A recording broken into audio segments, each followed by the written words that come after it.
This is the Mercedes CLA Shooting Brake Orange Art Edition, a car with about as much fashion sense as me, or rather, me when I was 16, which is when I bought this rather fetching piece of attire. Question is, by reprising it, do I look like I'm at the cutting edge of fashion, or just like a bald bloke in his mid-30s trying to dress like a teenager?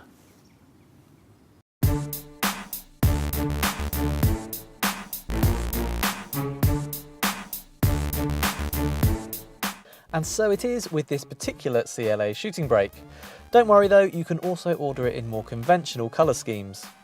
So with that in mind, let's take a closer look at this car, which is supposed to blend the style of a coupe with the space of an estate. The shooting brake is based on the CLA 4-door coupe, which is itself based on the A-Class. So I suppose this is kind of an A-Class estate really. However, while there's a respectable 495 litres of space, it's actually not the most practical of estate cars because there's this high load lip, which isn't great. There's also a really chunky bumper, so if you want to put something right at the back of the car, you lean over and you get dirty trousers.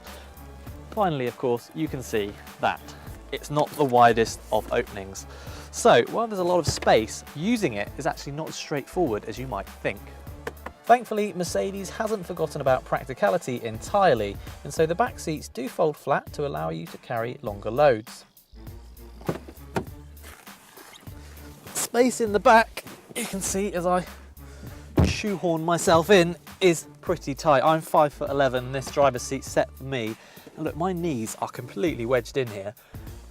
Headroom is actually okay, but because this window line comes down so low here, it feels really claustrophobic in here. It's very dark, and this middle seat, yeah, you can just about get an adult. You've got this high transmission tunnel here to straddle. It's not a big family estate car, that's for sure. Not easy to get out either.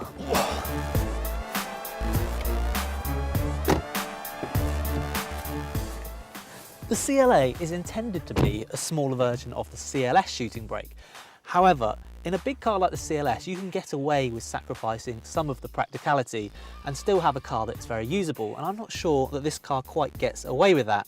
Having said that, up here in the front it is fine. There's lots of storage spaces, more under there, a big glove box, and plenty of adjustment in the seat, and of course in the steering wheel.